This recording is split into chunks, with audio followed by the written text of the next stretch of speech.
Bonjour et bienvenue sur ce tutoriel qui vous apprendra comment modifier la fiche d'un acteur sur la plateforme WebDeb. WebDeb peut contenir beaucoup d'informations à propos d'une personne, son CV notamment. Celui-ci se présente sous la forme d'un diagramme.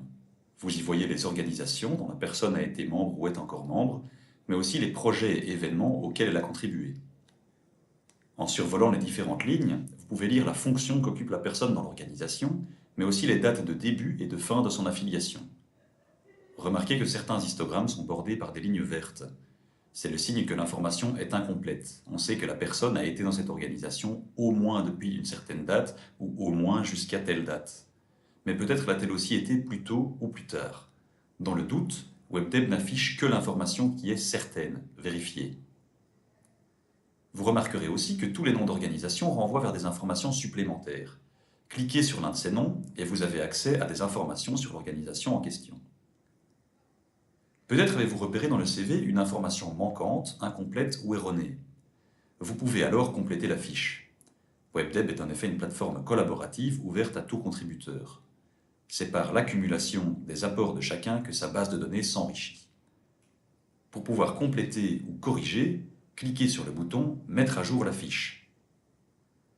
Si vous n'êtes pas enregistré, il vous sera alors demandé de le faire.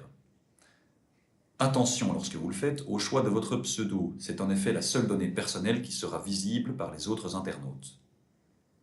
Une fois que vous êtes enregistré et connecté, vous avez tout le loisir d'intervenir sur la base de données WebDeb. Nous attendons bien entendu une démarche rigoureuse et bienveillante. N'encodez donc que des informations vérifiées et ne révélez pas des informations d'ordre privé, comme par exemple le nom de la mutualité à laquelle est affiliée la personne. Commençons donc le travail. En haut de la fiche, vous pouvez encoder une URL et une photo. L'URL est de préférence celui de la page Wikipédia si l'encyclopédie collaborative a consacré un article à la personne. Sinon, l'URL du site personnel de cette personne peut être encodée. En ce qui concerne la photo, celle-ci doit être libre de droit, comme par exemple une photo présente sur Wikipédia ou une photo que vous auriez prise vous-même. Pour ajouter cette photo, téléchargez-la sur votre ordinateur, puis allez la chercher à l'aide du bouton « Parcourir ». En bas de la fiche se trouvent d'autres informations, comme la date de naissance ou de décès, le sexe et le pays de résidence. Notez que la date peut être une année, sans mention du jour ou du mois, mais toujours en mentionnant les 4 chiffres de l'année. Le plus intéressant sur cette fiche se situe cependant en plein milieu du formulaire, car c'est là qu'il est possible d'établir des liens entre les acteurs, autrement dit les organisations dont la personne a été ou est membre, les formations qu'elle a suivies ou les noms de ses parents. Vous voulez corriger une info? Rien de plus simple, il vous suffit de modifier la valeur dans le champ erroné. Pour ajouter une information supplémentaire, cliquez sur le bouton « Plus ». Les champs à remplir doivent être remplis en respectant certaines règles de manière à ce que la base de données soit la plus cohérente possible. Ainsi, dans le champ « Fonction », il faut toujours écrire en minuscules et attendre les suggestions que WebDeb vous propose. Si l'une d'elles convient, sélectionnez-la. Sinon, encodez la nouvelle fonction que vous pourrez créer par après. WebDeb est une plateforme collaborative, il y a donc évidemment une jurisprudence qui se développe peu à peu. Il est en effet toujours possible d'encoder de diverses manières une même info.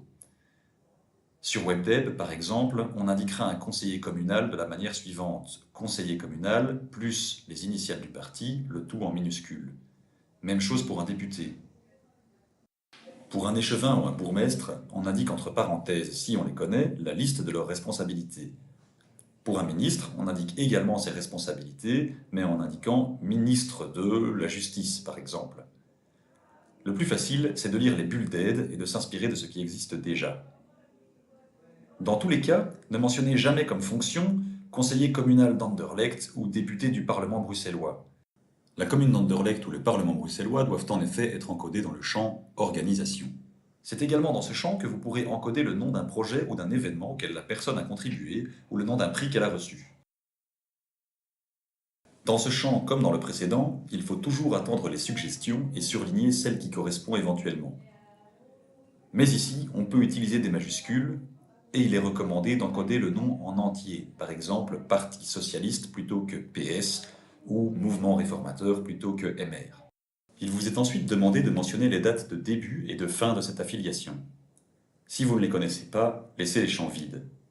Si vous ne la connaissez pas précisément, mais que vous êtes certain de la présence de la personne à un moment donné, choisissez l'option Au moins depuis. À noter que vous pouvez choisir exactement, même si vous ne connaissez que l'année et pas le jour ou le mois. Pour la date de fin, le principe est le même, sauf que vous avez aussi le choix de noter En cours. La date du jour s'affiche alors automatiquement. Ou Prévu jusqu'à, dans le cas d'un mandat de député, conseiller ou administrateur se terminant normalement au-delà du jour d'encodage. À noter encore que les dates de début et de fin peuvent être identiques dans le cas d'un événement par exemple ou d'une élection. Il peut y avoir plusieurs lignes pour une même organisation si les dates ou les fonctions sont différentes.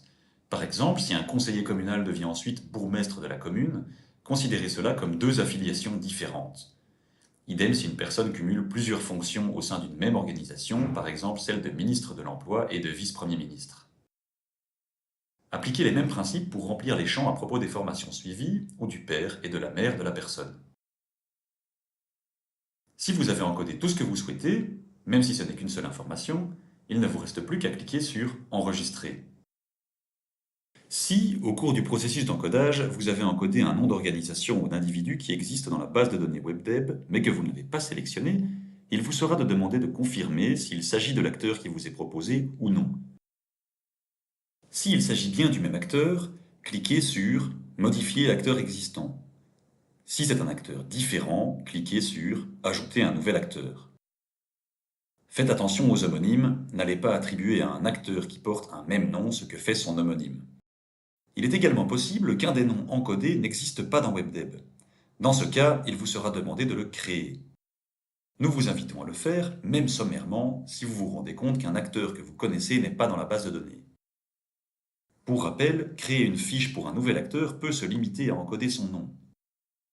Si vous voulez étoffer davantage cette nouvelle fiche acteur, les principes sont exactement les mêmes à ce que nous venons de présenter. Vous savez maintenant comment faire pour modifier la fiche d'un acteur sur la plateforme WebDeb. Si vous voulez partager les infos que vous venez d'ajouter sur un acteur, utilisez les boutons des réseaux sociaux ou copiez et collez simplement l'URL de la page sur la plateforme qui vous convient. Merci beaucoup de faire de WebDeb une base d'information de plus en plus riche et fiable, et à la prochaine fois pour un nouveau tutoriel.